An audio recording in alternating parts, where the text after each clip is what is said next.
45వ కీర్తన 45వ కీర్తన 10వ వచన భాగాన్ని చదువుతున్నానమ్మా. చూడండి, 45వ కీర్తన 10వ వచన భాగం. కుమారి ఆలకించుము, ఆలోచించుము, చెవియొగ్గుము. నీ స్వజనమును, నీ తండ్రి ఇంటిని మరువము. ఈ రాజు నీ ప్రభు, అతడు నీ సౌందర్యమును కోరిన వాడు. అతనికి నమస్కరించు. చిన్న ప్రార్థన చేస్తాం. ప్రేమ స్వరూపి, మీకు వందనాలు. ఈ 3 దినాల ప్రార్థనా కూడికలో ఆఖరి దినం తండ్రి సహాయం చేసి దర్శించండి. మాకు అవసరమైన మాటలను గ్రహించండి. కలిసి ఏకీభవించి ప్రార్థించి జవాబులు పొందుకునే విధంగా అనుకూల వాతావరణాన్ని ఏర్పరచండి. అలా వాక్యం చేత కూడా మమ్మల్ని ముఖ్యంగా సంధించి ఎవరి హృదయంలో నీ వాక్యం ఉంటుందో వారిలో మీరుంటారు కనుక వారి ప్రవర్తన స్థిరమవుతుంది. కనుక దివారాత్రములు యెహోవా ధర్మశాస్త్రము ధ్యానించేటటువంటి భక్తులుగా దావీదు గారు ఉన్నారు. యవనులు దేని చేత తమ నడతను శుద్ధి చేసుకుందురు, నీ వాక్యము చేతనే అని అన్నారు. కనుక మా బ్రతుకుల్లో మీ వాక్యం అవసరం. దర్శించండి, దయపాలించండి. అవసరమైన కొద్ది మాటలు అనుగ్రహించి మీరు మహిమ పొందు. మీ దీవెనలకు మమ్మల్ని పాత్రలుగా చేయాలి. ఏసైనా మమ్మల్ని ప్రార్థించి విన్నపాటు స్వాతంత్రించుకుంటున్నాను. పరమ తండ్రి, ఆమేన్. ప్రియమైన దేవుని బిడ్డలారా, దేవుని సంగమా, నేరుగా వాక్య భాగంలో రిపిటేషన్ లేకుండా జాగ్రత్తగా కొద్ది మాటలు విందాం. దేవుడు తన సంఘముతో మాట్లాడుతూ పిలుస్తున్నారు. కుమారి ఆలకించుము, ఆలోచించుము, చెవియొగ్గుము అని అంటున్నారు. ప్రియులారా, భక్తుడు అంటే వినేవాడు. ఆలకించేవాడు అంటే అర్థం ఏంటి? వినేవాడు. వినడం వలన లాభం ఏంటంట? వినటం వలన విశ్వాసము కలుగును. అలాగని ఏది పడితే అది వింటే కాదు. క్రీస్తును గూర్చి వినటం వలన మనకేం కలుగుతుంది? విశ్వాసం. ఆ వినేదేంటో మనం కాస్తంత ఆలోచన చేయాలి. లేవియ కాండములో పవిత్ర జంతువులేవి, పవిత్రము కాని జంతువులేంటి అని చెబుతూ కొన్ని జంతువులు అపవిత్రమైనవి, కొన్ని పవిత్రమైనవి, కొన్ని తినవచ్చు, కొన్ని తినకూడదు, కొన్నిటిని ముట్టుకోకూడదు అని చెబుతూ ఎందుకు అవి పవిత్రము కాదు, ఇవెందుకు పవిత్రమైనవి? డెక్కల చీలి ఉండకపోతే అపవిత్రము, చీలి ఉంటే పవిత్రము. ఏమండి? పొలుసు కలిగిన, పొలుసు లేకుండా, ఇలా ప్రతిదీ వివరిస్తూ అందులో ఒక ముఖ్యమైన విషయం చెప్పారు. ఏంటో తెలుసా? నెమరు వేయని జంతువులు దేవుని దృష్టికి ఏంటది? అపవిత్రమైన జంతువు. ఈ మాట సింపుల్గా అర్థం చేసుకునండి. ఒక పశువు తన ఆహారాన్ని ఆ యజమానుడు ఎంతసేపు ఉంచుతాడో లేదు, ఆకలి రీత్యా పచ్చిగా దొరికింది, కంగారు కక్కుర్తో మొత్తానికి ఏదో పటాపటా ముందు ఏం చేయాలి? దాన్ని లొంగల కింద తినేసి ముందు లోపల పంపించాలి, కడుపులోకి పంపించాలి. మాకు కూడా పాలు ఇచ్చే పశువులు ఆవులు ఉండేవి. వాటిని తోలి మేపి అజేతం తీసుకునే వాళ్ళు ఉండేవారు. వాటిని ఆ సాలలో కడితే అవి ఏం చేస్తాయంటే రాత్రి వేళ ఆ తిన్న ఆహారాన్ని ఎంతెంత ముద్దల కింద రిటర్న్ మళ్ళీ నోట్లోకి తెచ్చుకొని జాగ్రత్తగా ఇప్పుడు మళ్ళీ మెత్తగా నగిలి మంచిగా మింగి పంపించేది వేరే ప్లేస్కి, పాతదాన్ని మళ్ళీ తెచ్చుకొని నవిలి అవి పడుకునే ముందు అలాగ నవ్వుతూనే ఉంటాయి అన్నమాట. మీరు అక్కడికి వెళ్ళి అబ్జర్వ్ చేస్తే అదో రకమైన స్మెల్ వస్తుంది. అది చాలా జాగ్రత్తగా శ్రద్ధగా పనిచేస్తుంది. ఆ నెమరు వేసే విధానం ఏంటంటే, ఏదో విన్నాను అని ఆగిపోకండి. అది కొంతకాలం ఉన్న తర్వాత అదేమవుతుంది, మెసేజ్లు మన ఇన్బాక్స్లోంచి డిలీట్ అయిపోయినట్లు. ఏమండి, పాటలు పదే పదే పాడతారు, ప్రసంగాలు ఏమో కొత్త కొత్తగా కావాలని కోరుతారు. మరి పాతలు కొన్ని వేల ప్రసంగాలు విన్నారు, ఏమైనా గుర్తున్నవా అని అడిగితే అలాగే తెల్లమొహం వేసుకొని అలాగే చూస్తారు. పల్లెంతలు తెచ్చుకోవాలి. ఇది మొన్న చెప్పాను కదా, 2 times చెప్పాను కదా, 3 times చెప్పాను కదా అంటే చూస్తాను. అందులో ఏదో ఒక మూల ఏదో ఒకటి అర్థం అవుతారు. అంటే అర్థం మనకున్నటువంటి బలహీనతలో బలహీనత ఏంటి? మర్చిపోవడం అనేది ఒక అలవాటు, ఆరోగ్యకరం. మర్చిపోవడం అనేది మనకేంటి? అలవాటు. అదేమన్నాను? ఆరోగ్యం. లేదనుకోండి, ఇన్బాక్స్లోని మెసేజ్లను నిండిపోతే ఫోన్ ఏమంటుంది, వేకెన్సీ లేదురా బాబు, నువ్వేటి మెసేజ్ పెడతావు, అది కాలేజ్ అయ్యి, లేదంటే నేను బయటకు రాను, నేను లోపలికి రాను అని బయట చెప్పుతారు. అప్పుడు మన ఇన్బాక్స్లో ఉండకుండా మెసేజ్లు, ఫోటోలు ఫుల్ అయిపోతాయి.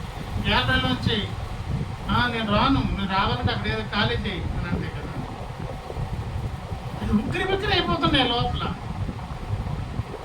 ఏమండి, మరుపు అనేది లేకపోతే మానవుని యొక్క జీవిత కాలంలో ఆ సంగతులన్నీ మైండ్లోనికి ఎక్కి ఏమైపోతాయి చెప్పండి? మర్చిపోకుండా పదే ఒకటి తర్వాత ఒకటి అన్ని జ్ఞాపకం వచ్చి మైండ్ ఏమైపోద్ది? వేడెక్కిపోయి అప్పుడు బీపీ చూస్తే ఎక్కడ చూడక్కర్లేదు, తలకాయకి చూస్తే భలే ఉంటుంది. అప్పుడు వేడెక్కిపోతుంటుంది. ఇది వేసవి కాలంలో అయ్యగారు ఒక మ్యాగజైన్ రాస్తూ అందులో ఒకటి, మానవుని దేవుడు తయారు చేసినటువంటి ప్రతి అవయవం, ఒక కన్ను ప్రపంచమంతా కూర్చున్న ఒక్కరు తయారు చేయలేదు. శరీరంలో ఏ అవయవాన్ని ఏ శాస్త్రజ్ఞుడు, ప్రతి అవయవం కూడా ఎంత వాల్యూ తెలుసా? అది సృష్టికర్త యొక్క నిర్మాణం కనుక ఇంకెవరు చేయలేరు. మన అవయవాలు చాలా విలువైనవి, సృష్టికర్త చేసినవి.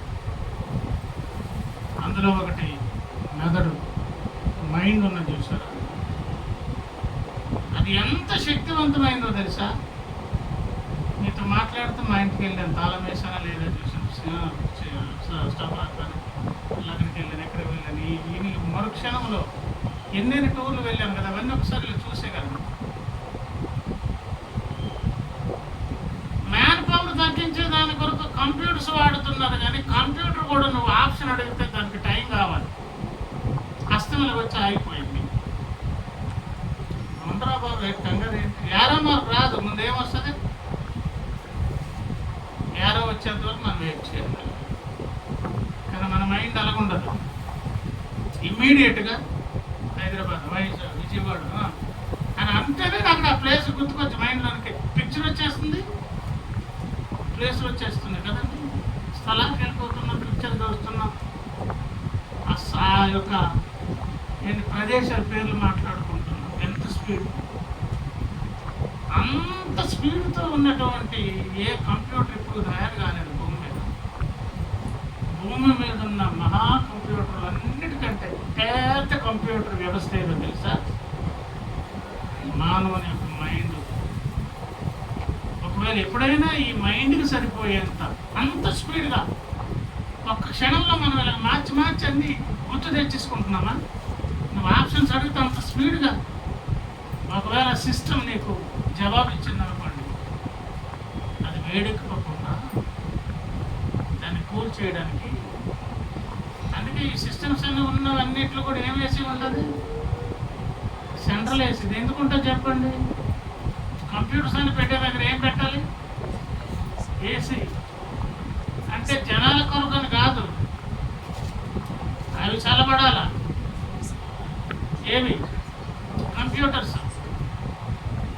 మానవ మేధకు సంబంధించినంత అంత డెవలప్డ్ టెక్నాలజీతో కూడినటువంటి కంప్యూటర్ తయారు చేస్తానంట. దాన్ని చల్లార్చే దాని కొరకు ఏసీ మెషిన్ ఎంత ఉండాలని తెలుసా?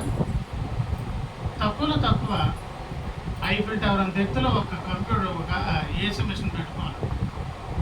ఐఫిల్ టవర్ ఎంత ఎత్తు ఉంటుంది? ఒక కొండంత ఎత్తులో ఒక ఏసీ మెషిన్ పెడితే మనిషి ఆ స్పీడ్గా రిసీవ్ చేసుకొని జవాబునిచ్చేంత టెక్నాలజీతో కూడినటువంటి ఒక కంప్యూటర్ తయారవుతుంది. అలాంటి ఏసీ, ఐసీ అలాంటి కూల్ చేసేటటువంటి మెషిన్స్ లేకపోతే ఇదేమైపోతుంది తెలుసా? ధామ్ అని ఒకసారి బ్లాస్ట్ అయిపోతుంది. అంత మేధాశక్తి మనిషి తలకాయ. ఆ మేధాశక్తి తలకాయ లోపల ఉన్నవి ఉక్కిరి బిక్కిరి పేరుకోకుండా ఉండాలంటే మేలు చేసేదాని కొరకు మనకు ఒక మంచి లక్షణం ఉంటే మంచిది. ఏం లక్షణం? మర్చిపోవడం అనే మంచి లక్షణం ఉంటే అప్పుడు ఏమవుతుంది చెప్పండి? ఇది పేరుకోదు. కానీ ఇక్కడ కూడా ఒక అన్యాయం జరిగింది. ఆదాముని దారి తప్పించిన దుష్టుడు ఏం చేశాడు తెలుసా? ఒక ప్రమాదకరమైన పరిస్థితిని మానవ జాతిని ఏర్పరిచాడు. ప్రారంభంలో మనిషిని చేసేటప్పుడు ఆ మనిషి ఆరోగ్యం కొరకు మరొక అవసరమే. కానీ ఏమి మర్చిపోవాలో వాటిని మానేసి ఏమి మర్చిపోకూడదో అవి మర్చిపోండి అని సిస్టర్ని మార్చాడు. ఎవడు? దుష్టుడు. మరుపున్నా కూడా మానవుడు ఎందుకు తెలుసా ఉక్కిరి అయిపోయి ఆరాట పడిపోయి కింద మీద కొట్టుకొని అని అంటారు. ఎందుకంటారు తెలుసా? దుష్టుడు ఇక్కడ ఒక కిరాతక కార్యక్రమం చేశాడు. దేవుడు మర్చిపోమన్న ఒకటి, ఉంచుకోమన్నవి ఇంకొకటి, జ్ఞాపకంలో తెచ్చుకోమన్నవి. వీటి చేతికి రాగానే మనిషి మైండ్ని కూడా ఏం చేశాడు? అన్నీ మార్చాడు. చెప్పారు కదా, చాలా మార్చాడు. వాడు దొంగోడు దొంగతనమును హత్యను చేయడం కొరకు వస్తాడు. ఏమని అని పడుకుపోతాడు. ఎవడో నట్టు వస్తే చంపేస్తాడు. హత్యను నాశనం చేసేదాని కొరకు, దోచుకునే దాని కొరకు వస్తాడు. వీడు ఎట్లా అంటాడు తెలుసా? హత్య అనేది తెచ్చిపెట్టాడు. మానవ జాతి పాపం వల్ల వచ్చి జీతం. అంతేకాకుండా దోచుకున్నాడు కదా. ఏం దోచుకున్నాడు తెలుసా? దేవుడు ఒక భక్తుని లోపల లేకపోతే ఒక మనిషి లోపల ఏ మంచి పదార్థం పెట్టాడు. ఆ గిన్నెలు ఖాళీ చేసి ఖాళీ కొన్ని వదిలిపోలేదు వాడు. వాటిని వేరే ఫిల్ చేసి పెట్టాడు. ప్రేమ అనే గిన్నె ఒకటి ఉంది కదా, ఖాళీ చేసి పట్టుకుపోయాడు. అప్పుడు మన దగ్గర ఏం లేదు చెప్పండి? ప్రేమ లేదు. లేకపోతే దేవుడిని తెచ్చుకుంటాం. ఆస్తి ఎవరిది? అది ప్రేమని ఆస్తి ఎవరిది? దేవుడు ఏమై ఉన్నాడు? ఎంత పోసినా సముద్రం నుంచి స్పూన్ తీసినా తెలుస్తుందా? విశ్వమంతటికి దేవుడు స్పూన్ తీసాడు అనుకోండి, అందరు ఉక్కిరి సార్ అయ్యా ముక్కు ఊపిరాట్లేదు నిండిపోయానంటారు. ఇంకా సముద్రుడు అయినటువంటి దేవుడు అలాగే ఉంటాడు. వీడేం చేశాడు తెలుసా? మళ్ళీ ప్రేమడికి గిన్నెలో నింపుకుంటారు. ద్వేషాన్ని నింపుకోయాడు. ఏమండి? ప్రతి గిన్నెని ఖాళీ చేశాడు. దానికి విరుద్ధమైన నింపిపోయాడు. ఆ విరుద్ధమైన నింపే పనిలో ఇంకో పని చేశాడు. ఏం మర్చిపోవాలో అవి జ్ఞాపకం ఉంచుకోండి అన్నాడు. ఏ జ్ఞాపకం ఉంచుకోవాలో అవి మర్చిపోవాలి. ఈ ప్రమాదకరమైన లక్షణం మనకు. కనుక ప్రియులారా, పాడిన పాట మనం పాడుతాం కానీ మనం ఏం కోరుకుంటాం? కొత్త ప్రసంగాలు కోరుతాం. రాత ప్రసంగాలు ఏమైనా గుర్తున్నాయా అని అంటే ప్రియులారా, ఏమండి అవి గుర్తుండవు. ఉన్న ఆ కొస ఈ కొస మధ్యలో ఎక్కడికో రెండు పాయింట్లు గుర్తుంటాయి. ఇక్కడ ఏసై అంటున్నా, కుమారి ఆలకించు, తర్వాత ఇంకొక పంచే. ఏం విన్నావు? ఏమి నీ చెవులకు తాకిందో దాన్ని ఇప్పుడు ఏం చేయి? ఆలోచించు. దాని పేరే నెమరు వేయడం. దాని పేరు ఏంటండి? ఏమేమి వినేసావో దాన్ని వెనక తెచ్చుకో, ఒకసారి రిపీట్ చేసుకో. యెహోవా ధర్మశాస్త్రం దివారాత్రములు చదువువాడా ధ్యానించువాడా? జాములందు దేవుని కూర్చున్నటువంటి ధ్యానమును నేను చేయుచుండగా క్రొవ్వున మెదడు దొరికినట్లుగా నా మంచాల మీద నేను ఆ అనుభూతిని పొందానని ఎవరన్నారు? దావీదు గారు. మంచం ఎక్కిన తర్వాత నన్ను ఎవడేమన్నాడు? ఎక్కడెక్కడ డబ్బులు ఉన్నాయి, ఎవరికేమి ఇవ్వాలి, నాకెక్కడ రావాల్సి ఉంది, ఇవన్నీ మానేసి రేపేం చేద్దాం, రేపేం కూర వండుదాం, ఈ మానేసి దావీదు గారు ఏం చేశారు? ఏం ధ్యానం చేసేవారు? ఉదయకాలంలో చదివిన ధర్మశాస్త్రాన్ని మంచం మీద పడుకొని కొత్తగా అర్థం ఉంటుంది దేవుని సంగతి. ఆ స్పృహలో మీరు చూడండి, పడుకునే ముందు ఏ స్పృహలో పడుకుంటారో మీకు అవే కళ్ళు. ఈ స్కూల్ ఆడి హైరాన్ అయిపోయి వచ్చి ఆ టెన్షన్లో పడుకుంటారు. స్నానం చేసి చేయమంటే అలా చేయమంటే చేస్తారు, లేకపోతే అలా పడుకుంటారు. పడుకుని తీయాలిగే కన్ను వద్దాయి, నా బ్యాగ్ ఎందుకు లాగుతున్నాను అని అంటుంటారు. మాట మంచం మీద ఉంది కదా, బ్యాగ్ గురించి మాట్లాడుతుంది అంటే నమ్మ చూస్తాను. పడుకున్నా సార్ ఆ స్కూల్ పోవాలా అని రాత్రి అంతా స్కూల్ పోలేనంటారు.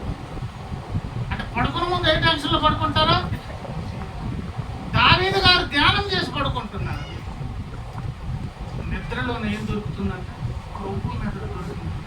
దేవుని దర్శన భాగ్యం అనుకుంటున్నారు, దేవుని సన్నిధి అనుభవిస్తున్నారు.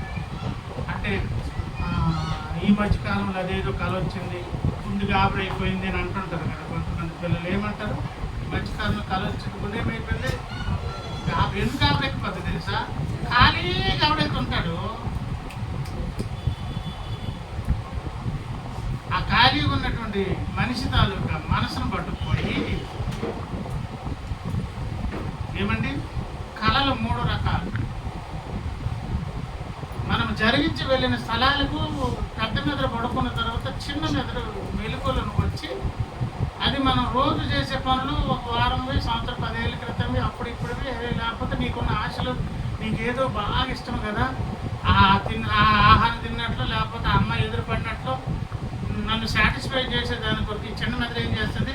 ఒక ఇమేజ్ ఏర్పాటు చేయాలి. అంటే మన ఇంట్రెస్ట్ను అది రిసీవ్ చేసుకుంటాం. దీనికి ఏం చేస్తుంది అంటే, దానికి పెద్ద మెదడు మెలుకున్నప్పుడు ఏ ప్రదేశాలకు వెళ్ళిందో ఆ స్థలాలకి చిన్న మెదడు వెళ్ళి ఏం చేస్తుంది? చెక్ చేసుకుని అలా వస్తుంటుంది అనమాట. అలాగ వచ్చేవి కొన్ని కళలు. దావీదు గారికి వచ్చే కళలు అవి కాదు. క్రొవ్వు మెదడు దొరికినట్లుగా పరలోకానికి వెళ్ళిపోతుంది. అక్కడికి వెళ్ళే దైవ దర్శనం చూస్తుంది, ఆ ప్రశాంత వాతావరణం ఏర్పడుతుంది. అది నిలిచిపోయిన తర్వాత ఏదో మిస్ అయ్యాను, ఏదో ఆనందం మిస్ అయ్యానని నన్ను ఎందుకు లేదు సార్ ఇలా అసలు మళ్ళీ అటువంటి భాగ్యం దొరుకుతుంది అన్నట్టు ఆ పరలోకానికో దేవుడు పట్టుకెళ్తే అదో రకమైన వాతావరణం. లేదు, మొదటి కళ ఏంటన్నాను, ఈ చిన్న మెదడు ప్రయాణం చేసి మన కార్యాచరణలోకి వెళ్ళి నీ ఇష్టానికి అనుగుణంగా కొన్ని అది సృష్టించి నిన్ను సాటిస్ఫై చేస్తుంది. వాళ్ళందరూ నన్ను తీసుకెళ్ళి నాకు మాత్రం బిర్యానీ ఇవ్వలేదని పడుకుని పెట్టాను. తినేస్తుంటాడు బిర్యానీ, మెరుపులు మళ్ళీ ఆకలేస్తాను, తినేసి వచ్చాను, ఎల్లో తిన్నానా అన్నాను. కానీ ఇంకొకటి ఉంది, ఏంటది? ఆత్మల లోకానికి దుష్టుడు పట్టుకుపోతాడు. ఈ ధ్యానం చేయను, ఈ నెమరు వేయని వారు, దేవుని ధర్మశాస్త్రం సంగతులు, చిన్న సందేశాలు మైండ్లోకి తెచ్చుకొని రిపీట్ చేసుకొని వారికి ఖాళీగా ఎంటీగా పడుకున్నారు. వాడికి ఏం పగవో తెలుసా?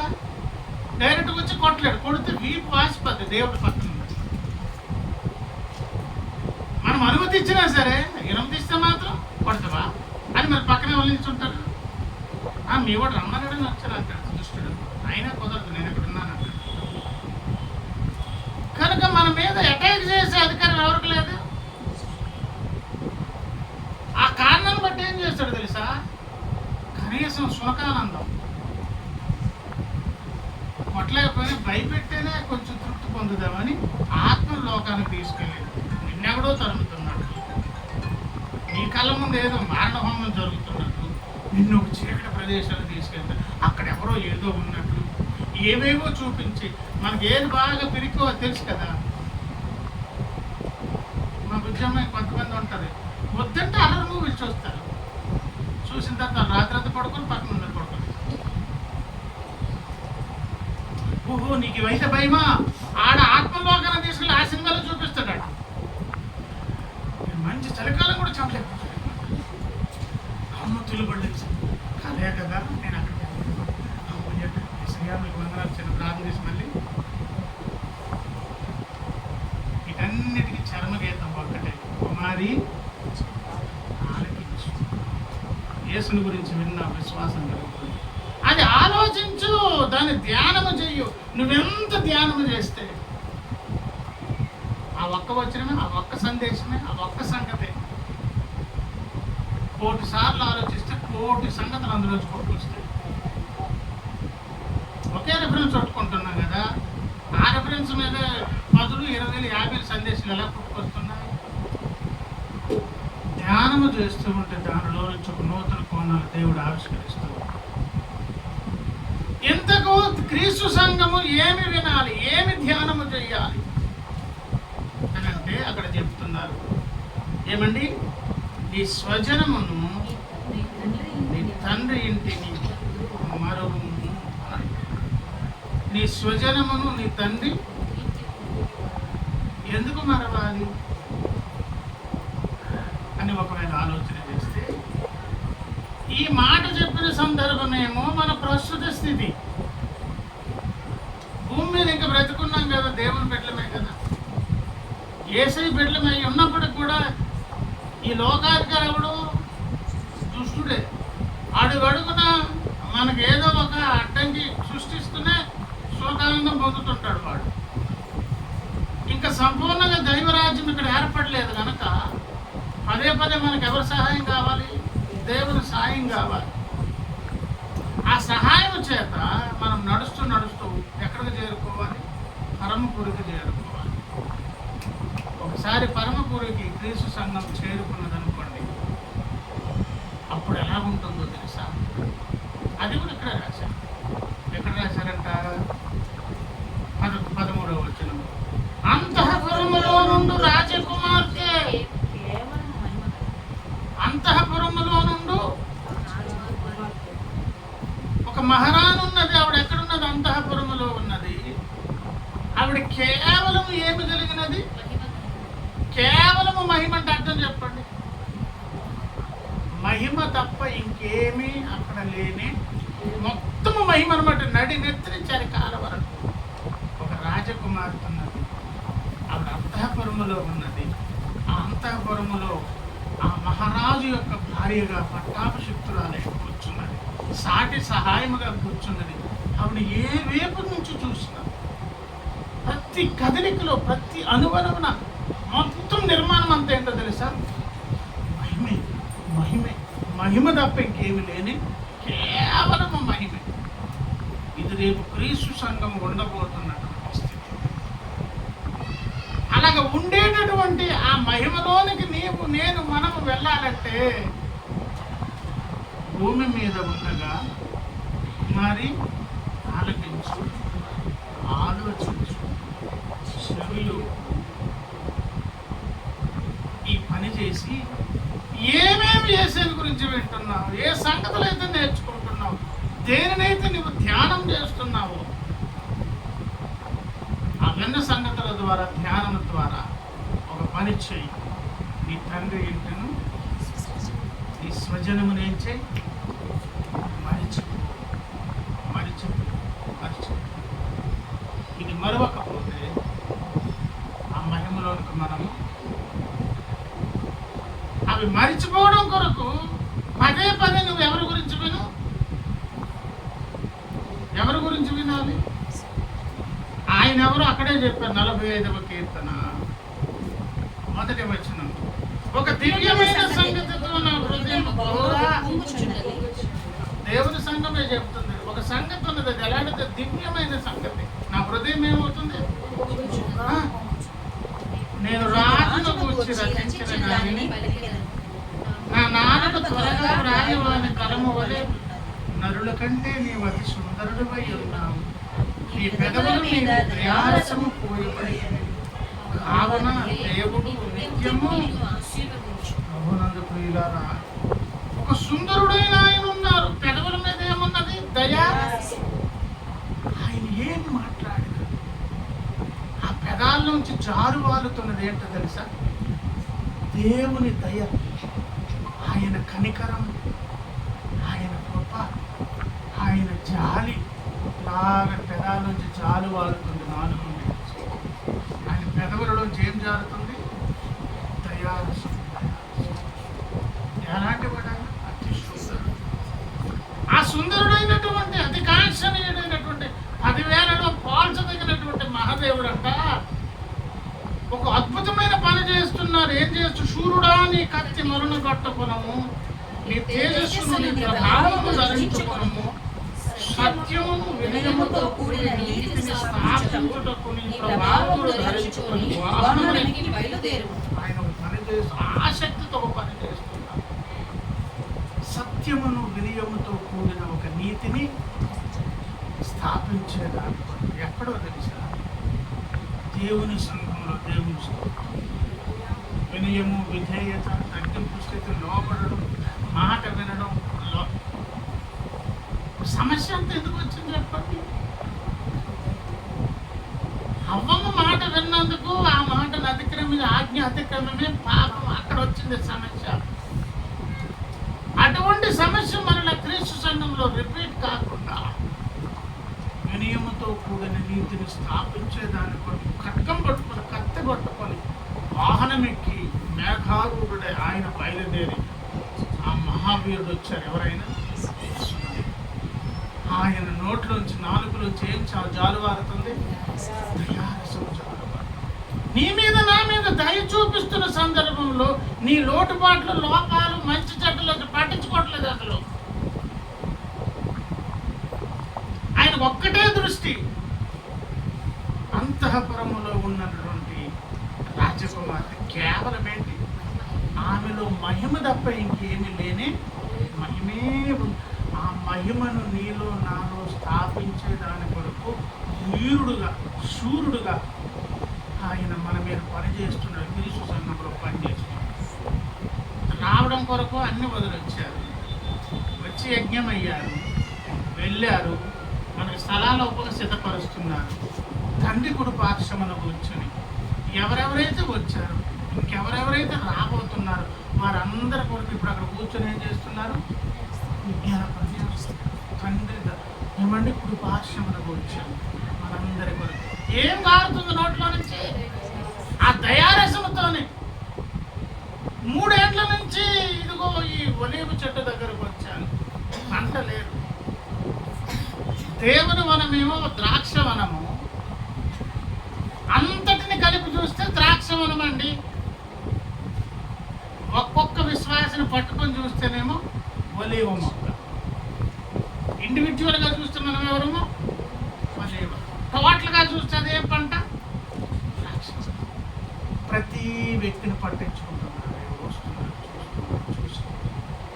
3 ఏళ్ల నుంచి దీనికి ఎందుకు ఆ నేల మరి వేస్ట్ కావడం కాదు, దాన్ని తీస్తే ఇంకొక దాన్ని వేరే పంట అని అంటే ఆ తోటవారు అంటున్నాడు, ప్లీజ్ సార్ ఇంకొక అవకాశం, ఇంకో సంవత్సరం అవకాశం, కొంచెం గెత్తం వగైరా ఎరువు వేరుగా మార్చి ప్రత్యేక శ్రద్ధ దాని మీద పెట్టి మిగతా వాటిని కాకంటే దీని మీద దృష్టి ఎక్కువ పెడతాను, ప్లీజ్ ఒక ఛాన్స్. అలాగే తండ్రి అయిన దేవుని బతిమలాడే పని ఎవరు చేస్తున్నారు తెలుసా? ఇప్పటికీ ఏసై అదే పని చేస్తున్నారు. ఎందుకో తెలుసా? ఆయన నోట్లోంచి దయ జాలువారుతుంది, దయారసం. వీరుడుగా, శూరుడుగా పని ఒక పక్క చేస్తున్నారు, మన మీద కనికరం చూపిస్తున్నారు. తండ్రికి ఏమో విజ్ఞాపన చేసి మనవులు చెల్లిస్తున్నారు. వెతకైతే నిన్ను నన్ను ఎట్లా చూడాలనుకుంటున్నా? కేవలం మహిమ తప్ప ఇంకేమీ లేదు అనేటట్లుగా దేవుడు చూడాలని ఆశపడుతున్నారు. రేపు క్రీస్తు సంఘం అలాగే ఉంటుంది. నేను చెప్పే సంగతి ఏంటో తెలుసా? అలాగూ ఉండే ఆ సంఘములో మహిమ తప్ప ఇంకేమీ లేదండి అని చెప్పే గుంపులో నీవు నేను ఉండాలి అంటే మరి ఆలకించు, ఆలోచించు, చెవి యొక్కి ఈ విన్నవన్నిటి ద్వారా నువ్వు చేయాల్సిన పని ఏంటో తెలుసా? నీ తండ్రి ఇంటిని, నీ స్వజనమును ఇలాగా అలా ఎందుకు అన్నారు తెలుసా? మన తండ్రి ఇల్లేమో ఈ భూగ్రహం అండి. మన స్వజనులు ఎవరు చెప్పండి? రక్తాన్ని బట్టి పుట్టినటువంటి భూమి మీద జనాలు. యేసు రక్తమును ఆశ్రయిస్తూనేమో అది క్రొత్త వంశ వృక్షం అవుతుంది. యేసు రక్తాన్ని ఆశ్రయిస్తే ఇలా చూడండి, ఒకసారి చెప్తాను. రక్షణ పొందక ముందు మన తాలూకు వంశ వృక్షం వేరు. మన తాతలు, తండ్రులు, పితరులు, అమ్మ, నాన్న ఇవన్నీ కూడా రక్షణ పొంది కూడా ఈ భూమి మీద ఉన్నప్పుడు ఈ బంధుత్వాలు పోవు. అలాగే పిల్లాలి. అప్పుడు అమ్మని పిల్లాలి, తాతని పిల్లాలి, ఈ బంధువర్గాన్ని పిల్లాలి.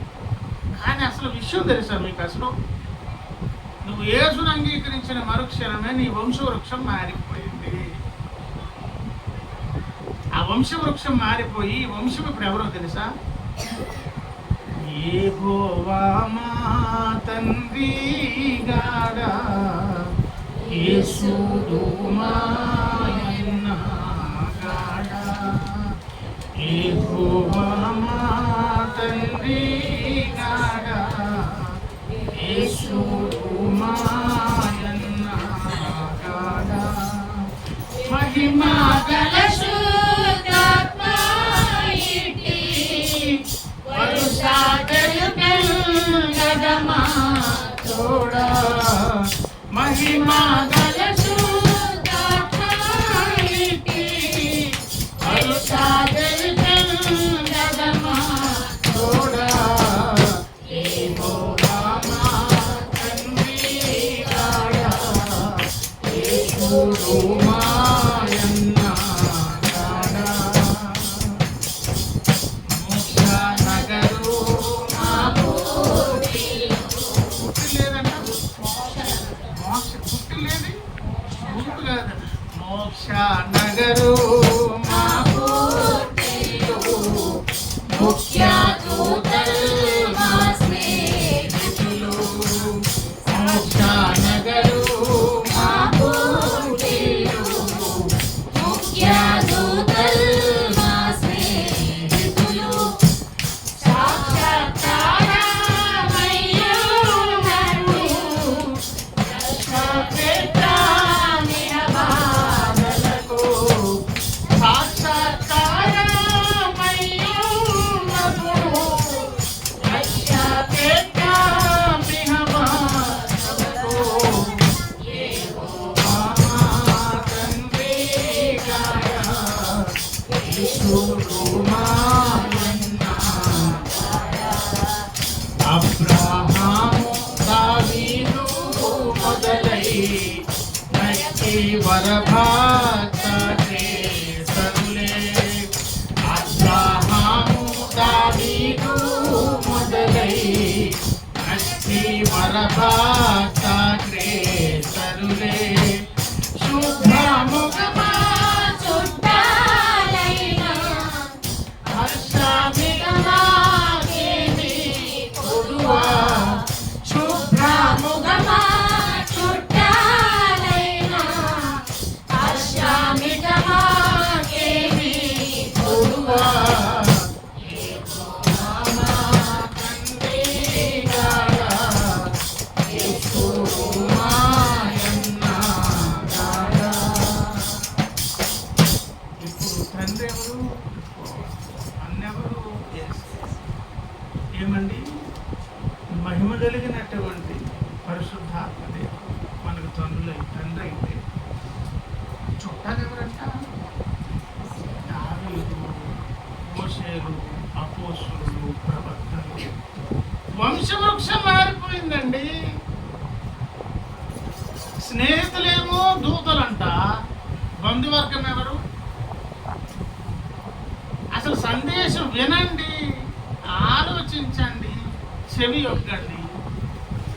రేపు మహిమ కలిగిన సంఘం ఎలాగుంటుందంటే, మహిమ తప్ప అంతఃపురంలో రాజకుమార్తె ఇంకొకటి. కలలు అంటున్నావు నిజమే, ఆ గుంపులో ఉండాలనుకుంటున్నావా? ఉంటే గింటే అసలు నువ్వేం అనుకోవాలి? ఇప్పుడు నీ స్వజనమును, నీ తండ్రి ఇంటిని మరువు అని ఎందుకు అనాల్సి వచ్చిందో తెలుసా?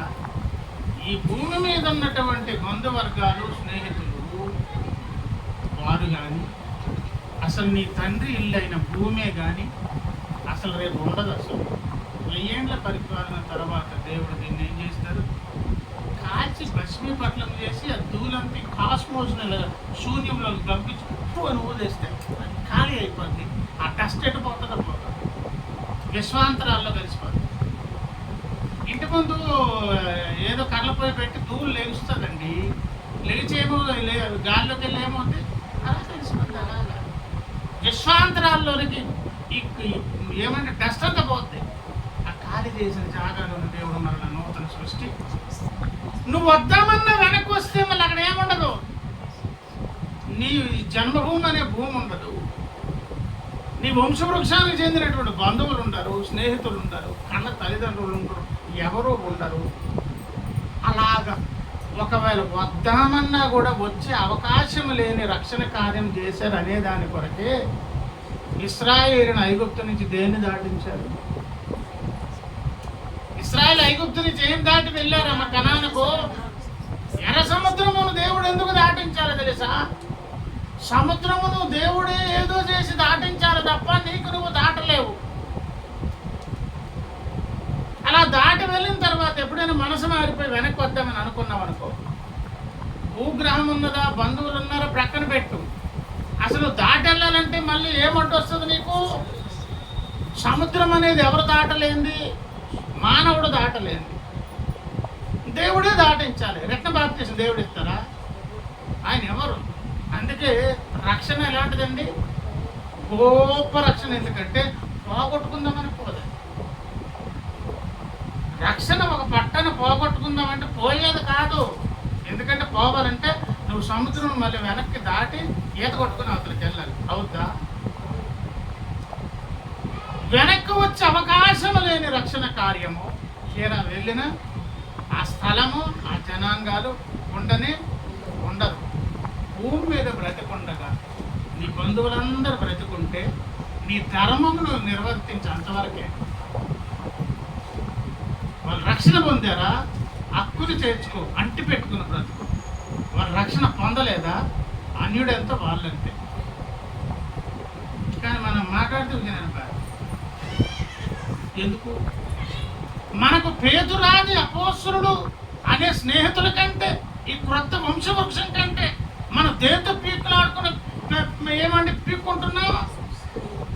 ఆయన అంటున్నారు, ఇన్ని సంవత్సరాలుగా ఏం వింటున్నావు, ఏం ఆలోచిస్తున్నావు, ఏం చెవికెక్కింది?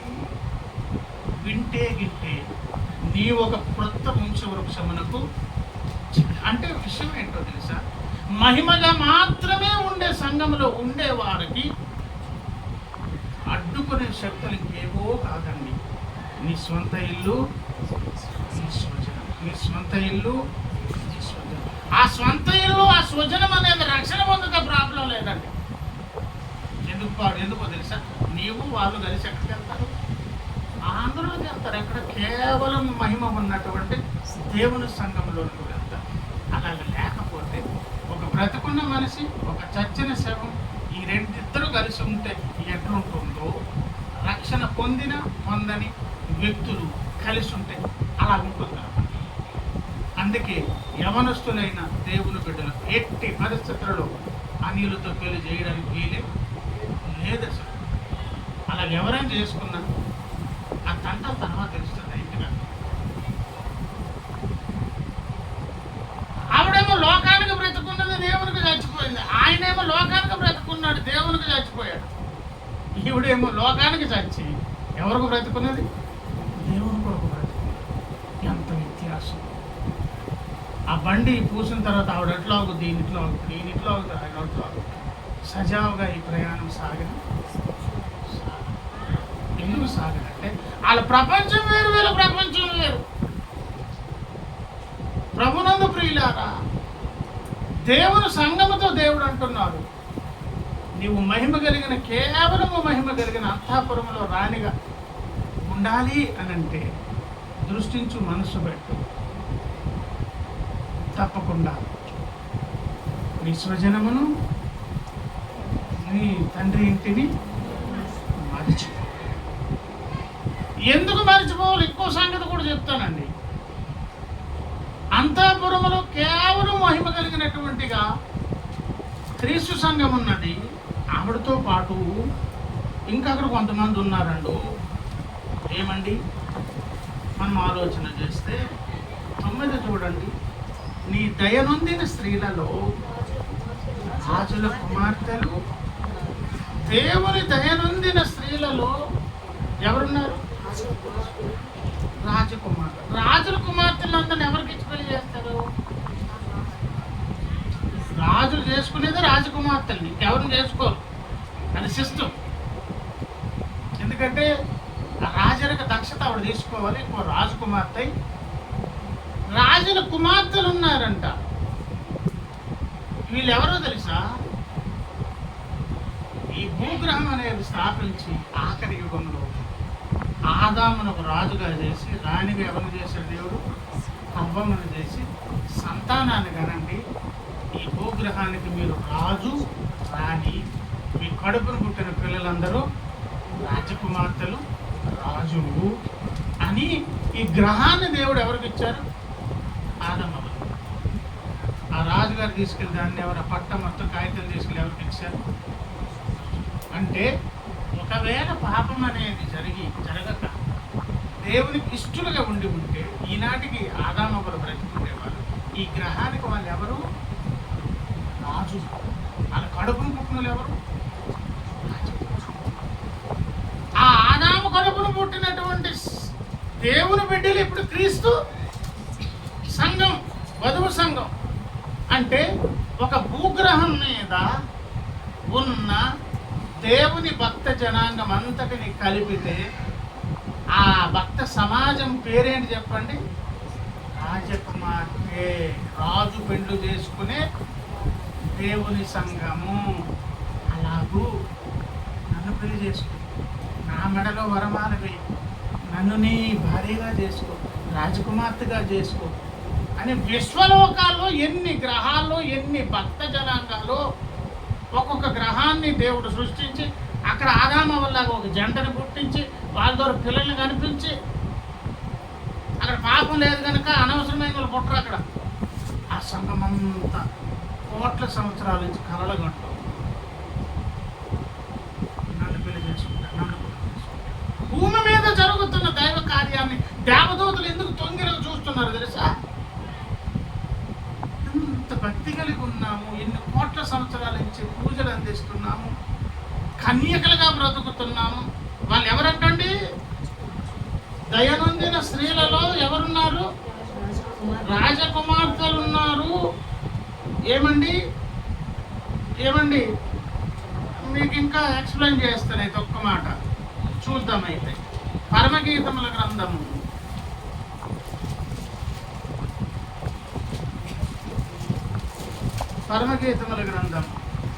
నేను చదివే దగ్గర చూడండి. 6:8 60 మంది రాణుల్ని ఎవరైనా చేసుకుంటారు? అదే కదా. 80 మంది ఉపపత్నులు. లెక్కకు మించిన కన్యకలు అంటే ఎవరండి? పరపురుషుని ఆశించకుండా కన్యత్వాన్ని కాపాడుతూ ఒక్కొక్క కన్యక అంటే ఏమన్నాను? భక్త సమాజంగా చెప్పాను. లెక్కకు మించిన కన్యకలు అంటే లెక్కించలేనన్ని భక్త సమాజాలు ఉన్నవి. వాళ్ళందరూ ఎవరు? కన్యకలు. ఎవరు కుమార్తెలు? రాజకుమార్తెలు. వీరు కాకుండా ఎక్స్ట్రా స్టేజ్లో ఒక 80 మంది ఉన్నారు. వారెవరు? ఒక 60 మంది ఉన్నారు. వాళ్ళెవరు? రాణులు. వీరందరిని దాటి అంతఃపురంలో కేవలం మహిమ కలిగిన ఒక ఆవిడ ఉన్నారు. ఆవిడెవరో తెలుసా? భూమి మీద తయారవుతున్న క్రీస్తు సంఘం.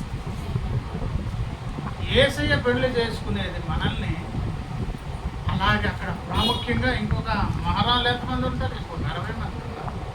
ఉపపత్తులు ఎంతమంది? ఇంకొక 80 మంది ఉంటారు. లెక్కకు మించిన కన్యకలు, భక్త సమాజాలు. ఇన్నని కాదు, తల వెంట్రుకలైనా లెక్కించలేనని భక్త సమాజాలు. వీళ్ళందరూ ఎవరి కొరకు ఎదురు చూస్తున్నారు? వీళ్ళందరూ రాజప్రసాదంలో ఉంటారండి. కానీ వీళ్ళందరిని దాటిపోయి ఉన్నత స్థితిలోనికి వెళ్ళి కేవలం మహిమ కలిగినది ఎవరుంటారు?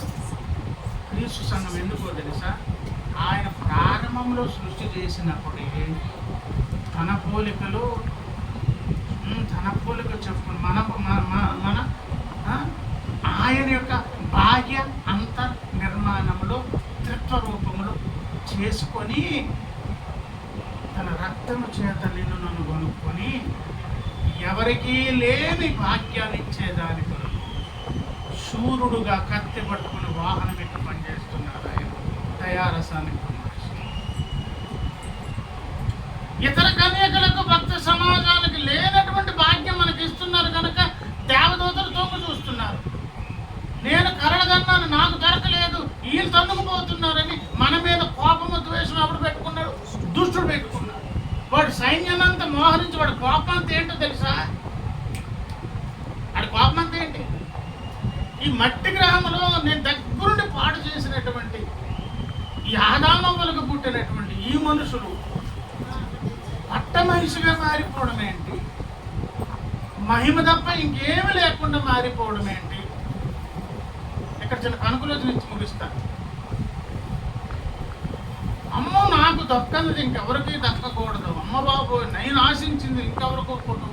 అందులోకి ఎవరు అమూల్యమని చాలా మంది గొప్ప గొప్ప అన్నారు కదా, వాళ్ళకి దొరకకుండా ఇది ఎవరు తనుకుపోతున్నారు?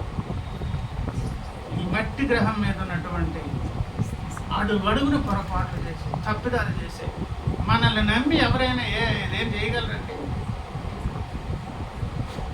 నరుని హృదయములను ఆలోచన కేవలం ఎల్లప్పుడు ఎట్లాంటిది?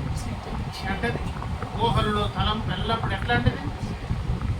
ఇలాంటివి ఎందుకు పనికిరాని వీళ్ళని తీసుకుపోయి ఇప్పుడు ఏం చేస్తున్నాడు దేవుడు? వాడికి క్రూర ద్వేషం ఎందుకే పట్టేస్తుంది? ఆ ద్వేషం బట్టి ఒక పని చేస్తున్నాడు. ఎట్లయినా మనము మన రక్షణ మనం కోరుకోవాలి, దేవుణ్ణి వదిలేయాలి, దేవుని నుంచి దూరము కావాలి అనే దాని కొరకే ఈ సకల విధములైన శ్రమలను ఎవరు సృష్టిస్తున్నాడు? క్రీస్తు సంఘాన్ని. ఈరోజు దేవుని ఇంటిలో దేవుని బిడ్డల కుటుంబాలలో ఒక శోధన వచ్చింది, సమస్య వచ్చింది, కష్టం వచ్చింది. దేనికో తెలుసా? వాడు అసూయ పడుతున్నాడు, తట్టుకోలేకపోతున్నాడు. ఇంత భాగ్యానికి వీళ్ళు ఎలాగే వెళ్ళిపోతారు? అసలు వెళ్ళకూడదు. దగ్గరుండి ఏదో పాపాలు వేర్చేత చేయించాలి. చేయట్లేదా? అవమానం పాలు చేయాలి, లేదా రోగాలు బారిన పడేయాలి, కుటుంబాలను కూల్చేయాలి, ఆర్థిక ఇబ్బందులు పడేయాలి, మానసిక ఒత్తిడిలో పడేయాలి. దెయ్యాలన్నీ మోహరించి ఆ ఇంటి దగ్గరే ఉండు, ఆ మనిషి చుట్టే తిరుగు, ఏదో రకంగా వీళ్ళు ఏం చేయి, నాశనం చేసి పాడు చేయి. అది పని ఎవడు చేస్తున్నాడు? ఎందుకు చెప్పండి? తప్పుకోలేకపోతున్నాడు. రేపు క్రీస్తు సంఘం అందుకున్నటువంటి మహిమ ఇదేంటి ఎంత భాగ్యంగా తొలగిపోతున్నారని వాడికి ఒక అసూయ వచ్చేస్తుంది. రాత్రి పగళ్ళు మన మీద నిందలము, కోట్ల మంది సైన్యాన్ని పెట్టి, ప్రతి క్రైస్తవుల చుట్టూ కొన్ని వేల మంది దయ్యాలను పెట్టి ఏదో రకంగా నువ్వు నేనేం కావాలి? దేవునికి దూరం కావాలి, మనం నాశనం కావాలి. దేవునికి ఆ నోట్లో దయారసం ఎందుకో తెలుసా? ఇంత కుట్ర మన మీద జరుగుతున్నది కనుక మన పాపములలో దోషములలో అధిక శాతాన్ని చూసి చూడనట్టుగా. ఎందుకంటే ఇంత మోహరించి వాడు పెట్టినటువంటి ప్రమాదాల మధ్యన క్రీస్తు సంఘము నిలవలేదు. కనికరించి చూసి చూడనట్టు ఆయన వదలకపోతే కుదరదండి. పట్టింపుగా ప్రతిదాన్ని ఆయన బిగపట్టుకుని పట్టుకున్నాడు అనుకోండి. నీ తల వెంట్రుకలు లెక్కించానన్నారు, ప్రతిదీ కాలిక్యులేటెడ్గా పట్టించుకుంటారన్నాను. ప్రభునంద ప్రియులారా, ఆ సెషన్ వేరు. వీడి ముందు అదే ఒకటి దేవుడు అవకాశం. వీడి ముందు పోతావు పోవనంటాడు. కానీ ఆ సెక్షన్ దాట గదిలోకి వెళ్ళగానే ఆ చిన్నది కూడా కూతురా ఉండకూడదు, కొడుక ఉండకూడదు, ఒప్పుకో, సరి చేసుకో అని మన చేత ఒప్పింపచేసి కడిగి పవిత్రపరిచి మారు మనస్సు పొందుటకు ప్రేరేపించే విధంగా పరిశుద్ధాత్మ దేవుడు కార్యము చేసి యేసయ్యకు అనుకూలమైన వ్యక్తిని తీర్చిదిద్దే పని పరిశుద్ధాత్మ దేవుడు చేసుకున్నాడు. దేవుడు వ్యక్తికి సందేశం దేవుడు చెప్తాం. ఆలకిద్దాం, ఆలోచిద్దాం, చెవి ఇవ్వదాం, ఒక్కి దృష్టి పెట్టండి. ఇది కాదు నీ సొంత దేశం, వీళ్ళు కాదు నీ బంధువులు. నీ బంధువులు, స్నేహితులు, నీ స్వంత దేశం ఎక్కడున్నది? దృష్టి అక్కడ పెట్టుకోగలిగి వీళ్ళని వదిలేయొద్దు కాదు. హనోకు అన్ని బాధ్యతలు సక్రమంగా నిర్వర్తించాడు. కన్నవా, బిడ్డలు చక్కగా చూసుకో. ఒక భార్యవా, మంచి భార్యగా ఉంది. భర్తవా, క్రమశిక్షణ కలిగిన భర్తగా ఉంది. సమాజానికి మంచి పౌరుడుగా బ్రతుకు. ప్రతి ప్లేస్ని పక్కాగా పట్టించుకో. దృష్టి మొత్తం ఏం పెట్టుకోవాలి? కేవలము మహిమ కలిగి ఉన్నటువంటి అందులోనే ఉండాలి. దేవుని స్తోత్రం. అందులో ఉండాలంటే ఎన్నెన్నో చెప్పాలి, చాలా విషయాలు. అందులో ఒకటేంటి, నీ స్వజనమును నీ స్వంత ఇంటిని అలాగ వదిలి రమ్మని దేవుడు ఎవరిని పిలిచారు చెప్పండి? అబ్రహామును పిలిచారు. ఒక మాట చదివి ముగిస్తాను. ఆదికాండం 12వ అధ్యాయం, ఆదికాండము 1వ వచనం 12:1 చూడండి. యెహోవా అంటున్నా, నీవు లేచి నీ దేశము నుండి, నీ బంధువుల యొద్ద నుండి, నీ తండ్రి ఇంట నుండి బయలుదేరి నేను నీకు చూపించు దేశమునకు అని పిలిచి, హెబ్రీ పత్రిక 11:8 అన్నారు. ఇలా చూడండి, ఎక్కడికి వెళ్ళాలో కూడా తెలియదు కానీ బయలుదేరమన్నారు. అందుకే చుట్టుపక్కల బంధువులు అన్నారు, ఏ ఊరంటే తెలియదు, ఎక్కడికి వెళ్ళి తెలియదు, ఎవరు రమ్మని దేవుడే. 11:8 అబ్రహాము గురించి పదే పదే మాట్లాడుతూ ఒక 2 విషయాలు చెప్తాను, ఒకసారి చూద్దాం. యెహోషువ గ్రంథంలోనికి ఒకసారి రండి. యెహోషువ గ్రంథము 24వ అధ్యాయం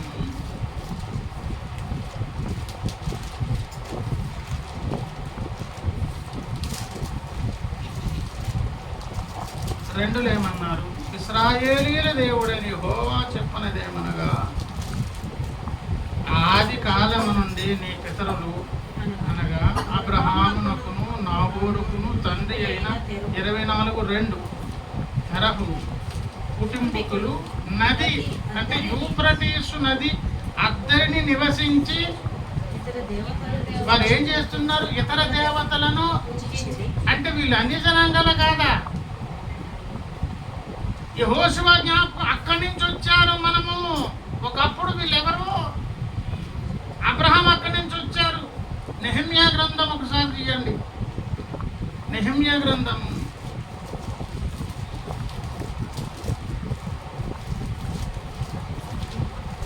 9వ అధ్యాయం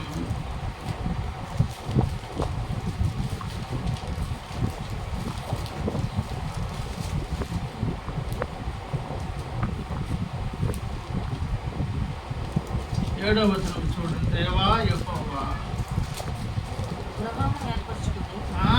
ఏం చదువుతున్నా? అబ్రాహామును ఏర్పరచుకుని కల్దీయుల ఊరను స్థలము నుండి యువతలకు. ఏ స్థలము నుండి? కల్దీయుల అంటే అక్కడ మీకు అర్థం కాదు, చెప్తానండి. మీరు చదివితే ఇంకొకలా మీకు అర్థం అవుతుంది. కల్దీయ దేశం అది. ఊరు అనేది ఊరు కాదు. ఆయన ఉన్న పట్టణం పేరే ఊరు. ఆ పట్టణం పేరు ఊరు. మనం ఏది పేరు చెప్పుకున్న ఊరు కాదు.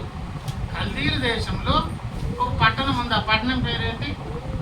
ఊరు. ఊరు అను స్థలము నుండి యువతలకు అతని రప్పించి అతనికి ఏం పేరు పెట్టాను? అంతకుముందు ఏం పేరు? అబ్రాహాము. ఏం చేసేవాడు? విగ్రహారాధకుడు. తన తండ్రి నాహోరుతో సహా తరతరాలుగా వారు విగ్రహారాధకుడు. పిలిచి ఏం పేరు పెట్టాను? ఎందుకు పెట్టాను? అది అసలు విషయం. ఎందుకు పెట్టాను? 17వ అధ్యాయం ఆదికాండము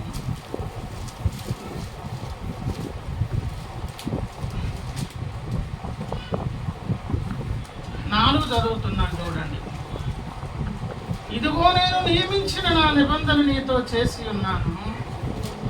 నీవు అనేక జనములకు తండ్రి వగుదువు. నేను చదివే దగ్గర చూడండి. నిన్ను అనేక జనములకు తండ్రినిగా నియమించి తిని నిన్ను అత్యధికముగా సంతాన వృద్ధి కలుగజేసి నీలో నుండి జనములు వచ్చినట్లు నియమించుదును. రాజులు నీలో నుండి వచ్చేదారు. ఏమండి? రాజులు జనాంగాలు పుట్టుకొస్తారు కనుక అబ్రాహాము పేరుతో ఇప్పుడు నీకు పేరు మారుస్తున్నాను. ఏం పేరు పెడతాను? ఎప్పుడైనా బాప్తిస్మం ఇస్తే పేరు మార్చేయడం అనే రూల్ ఎక్కడ లేదు బైబిల్లో. ఎందుకు మారుస్తున్నావు? ఒకవేళ ఇప్పుడు సింపుల్గా చెప్తాను వినండి. ఆయన విశ్వాసులకు తండ్రి. ఆయన దేవుడు పిలిచినప్పుడు ఆయనకి ఏం చెప్పారు? నీ దేశం నుండి, నీ తండ్రి నుండి, నీ తండ్రి ఇంటి యొక్క నుండి, బంధువుల యొక్క నుండి బయటికి రా అనే పిలుపు ఆయనకి పిలిచారు. 45 కీర్తనలు ఎవరిని పిలిచారు? కుమారి అని ఎవరిని పిలిచారు? క్రీస్తు సంఘాన్ని. మనం కూడా వచ్చామనుకో, అప్పుడు మన పేరు ఏం పేరు? పిలిచేటప్పుడేమో అబ్రాహము. ఆయన పిలిచినప్పుడు అబ్రాహంలో బయటకు వచ్చామనుకోండి, మనకు కూడా ఏం పేరు పెట్టాలి? అబ్రహాం. ఎప్పుడు పెడతారో తెలుసా? నీలో నుంచి జనాంగాలు వస్తాయి, రాజులు పుట్టుకొస్తాయి. సువార్త ఎందుకు చెప్పమంటున్నారో తెలుసా? దేవుడు ఎందుకు అభిషేకించి దేవుని పనికి ఉపయోగిస్తారు తెలుసా? మనకు తెలియదు రహస్యం. నిన్ను నీలో నుంచి జనాంగాలను, రాజులను పుట్టిస్తారు అని ఆయన అనుకున్నప్పుడు, మనకు అమ్మనాన్నలు ఏ పేరు పెట్టినా మనము కూడా ఒకప్పుడు అబ్రామే. దేవుడు ఒకవేళ అలా వాడుకుంటే మనం అలాగో ఆ లోకం నుంచి బయటకు వచ్చి ఆ ప్రత్యేక జీవితం జీవిస్తే, నీ పేరు ఆ పేరు కూడా దేవుడు ఏమని చెప్పి పిలుచుకుంటారు తెలుసా? వేరే పేరు అబ్రహాం అనే పిలుస్తారు. ఒకరు శారములు అయితే ఏమని పిలుస్తారంట? చూడండి ఇక్కడ అంటున్నారు 15 చూడండి. నీ భార్య అయిన శారయ్య పేరు శారయ్య అనవద్దు, అనగా ఆమె పేరేంటి? శార. ఎందుకు? నేను ఆమెను ఆశీర్వదించి ఆమె వలన ఆ కుమారులు, వాళ్ళు ఎలాంటి వాళ్ళు చెప్తారు చూడండి. ఆమె జనములకు తల్లి అయి ఉండును, జనముల రాజులు ఆమె వలన. ఏ పేరైనా పెట్టవచ్చు, కానీ మనందరి పేరేంటో తెలుసా? శారయ్య ఒకప్పుడు జనములకు రాజులకు తల్లిగా నిన్ను నన్ను చేసినప్పుడు శారా అనే రాజకుమారి అని పిలుస్తుంది. ఏమని పిలుస్తున్నా? శారా అనగా రాజకుమారి, అబ్రహాం అనగా రాజకుమారుడు. రాజకుమారుడుగా రాజకుమారిగా పిలువబడితే తప్ప కేవలం మహిమ ఉండే అంతఃపురంలో ఉన్నటువంటి రాజకుమార్తెలు మనం ఉన్నాం. అలా ఉన్నామంటే మనలో ఒక నిత్యకృత్యంగా ఒక అలవాటు నడుస్తుంది. ఏంటది? ఏం పోయినా ఆలకించము, ఆలోచించము. ఏంటది? ఏంటమ్మా? ఈ తండ్రి ఇంటిని స్వజనమును, ఈ బాధలు, ఈ వ్యాపకాలు, ఈ బాంధవ్యాలు పెట్టుకొని ఈ ముచ్చట్లు వేసుకుని బతికిన క్రైస్తుడు ఎవ్వరు కూడా మహిమలోకి వచ్చే అవకాశం. చాలా మంది కన్యకలు అలాగా దేవుని కొరకు ప్రతిష్ఠించుకొని వరమాల కొరకు ఎదురు చూస్తున్నారు. కానీ దేవుడు వరమాలు ఎవరికి వేస్తారండి? విని ఆలకించి ఈ ప్రత్యేక బ్రతుకు కొరకు ప్రతిష్ఠించుకునే వాళ్ళు క్రీస్తు సంఘంలో శ్రేష్ఠ భక్తులు అని దేవుడు రేపు కనపరచబోతున్నాడు. ఎంత భాగ్యం అనేది నాకు కలుగుతుంది కనుక, ఎంత భాగ్యంలోనికి నువ్వు వెళ్ళిపోతావా అని కుట్ర పని దుష్టుడు ఏం చేస్తున్నాడు? ఏవో శోధన చేస్తాడు. తేవడం వాడి పని, కానీ తోలు తీసే పని ఎవరు చేస్తారు? మన చేతే చేయించేస్తారు. అలా మనం చేసే పని ఏంటో తెలుసా? ప్రార్థన చేస్తే తప్పకుండా దేవుడు దిగి వస్తాడు, అద్భుతం జరుగుతుంది. వాడు అనుకుంటాడు, 4 రోజులు నా కథ నడిచింది, కానీ నా విషయాన్ని సర్దుకుని పోవాలి, వీళ్ళు పోగబెట్టేసరికి అయిపోయింది, ఇంకా అసలు ఆయన వచ్చేస్తున్నాడు, ఇంకా నాకు అవకాశమే అనే కార్యం ఈ కుటుంబంలో, మన జీవితాల్లో, బ్రతుకుల్లో జరిగింది. ఆయన మహిమ పొంది ఆయన జీవులకు మన పాత్రలో దేవుడు మాట దేవుడు ప్రార్థన చేసుకుంటాం.